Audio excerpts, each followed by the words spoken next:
Shalom, bangkit dan bercahayalah. Perenungan kita hari ini diambil dari Matius pasal 15 ayat 21 sampai ayatnya yang ke-28. Ini adalah kisah tentang seorang perempuan Kanaan yang memiliki anak yang sedang kerasukan setan dan akhirnya disembuhkan oleh Tuhan Yesus. Tapi saudara, saya mau ambil tema dari kisah kita adalah kesempatan untuk beriman. Kenapa saya katakan kesempatan untuk beriman? Karena ada hal-hal yang penting untuk kita pelajari, sehingga kita mengerti kenapa wanita Kanaan ini, wanita yang kafir ini, bisa percaya pada Yesus dan mengalami kesembuhan untuk anaknya yang sedang dirasuk setan. Yang pertama kita lihat ayat 21 dan ayat 22.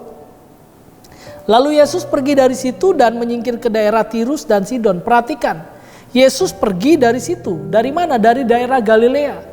Setelah dia selesai melayani di daerah Galilea, dia pergi, tidak kembali ke tempatnya, tidak kembali ke rumahnya, tapi dia justru menyingkir ke daerah Tirus dan Sidon. Daerah orang kafir saat itu. Nah, yang menarik ayat 22 berkata begini, maka datanglah seorang perempuan Kanaan dari daerah itu. Saudara, yang disebut dengan kesempatan untuk beriman, yang pertama, karena Yesus yang mendatangi Anda. Yesus yang mendatangi wanita Kanaan ini. Wanita Kanaan tidak bisa pergi ke tempat di mana Yesus karena ada masalah tentang kafir saat itu.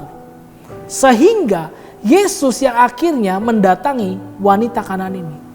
Sehingga wanita Kanaan ini bisa beriman kepada Yesus. Jadi kalau hari-hari ini saudara sedang merasa bingung, sedang merasa sulit, sedang merasa susah, ingat Yesus mendatangi Anda. Yang kedua, kenapa dikatakan kesempatan untuk beriman? Yang kedua ayat 26 dan 27. Tetapi Yesus menjawab, tidak patut mengambil roti yang disediakan bagi anak-anak dan melemparkannya kepada anjing. Kata perempuan itu, benar Tuhan, namun anjing itu makan remah-remah yang jatuh dari meja tuannya. Saudara, buat kita sekarang dan buat orang Yahudi masa itu, kata anjing sangat kasar. Tapi perhatikan, kenapa wanita ini tidak bergeming sekalipun dibilang anjing oleh Yesus? Karena buat orang Yunani, buat orang Kanaan saat itu, mereka tahu ternyata yang Yesus maksudkan bukan anjing buas yang ada di jalan, saudara. Karena kata Yunani anjing itu memakai kata kuon itu untuk anjing liar, anjing buas. Tapi Yesus memakai kata kunarion saat itu. Kunarion artinya anjing kecil atau anjing peliharaan. Yesus sedang bilang gini, kamu tetap aku kasihi. Memang aku diutus untuk melayani bangsa Israel. Tapi buat kamu pun kesempatan yang sama itu masih ada. Kamu bisa mengalami kasihku, kata Yesus. Itu sebabnya kesempatan untuk beriman yang kedua, bahwa Yesus yang mengasihi Anda. Yesus mengasihi Anda. Yesus mengasihi Bapak Ibu Saudara semua. Jadi hari ini kalau saudara sedang kesepian, ingat ada Yesus yang mengasihi Anda. Ada Yesus yang bisa menerima segala macam kekurangan yang Anda miliki. Mari kita berdoa. Bapa dalam surga, terima kasih untuk firman-Mu hari ini. Kami percaya Tuhan sudah mendatangi kami terlebih dahulu, sehingga kami dapat beriman kepadamu.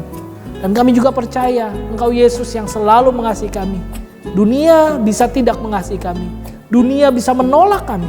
Tapi Engkau Allah, Engkau Yesus yang selalu mengasihi kami. Menerima kami apa adanya.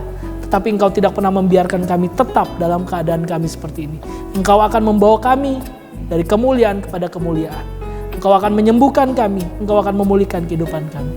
Terima kasih Bapa, materikan firman-Mu dalam hati kami. Agar kami melakukannya dalam keseharian kami. Dalam nama Yesus kami berdoa. Amin. Tuhan Yesus memberkati.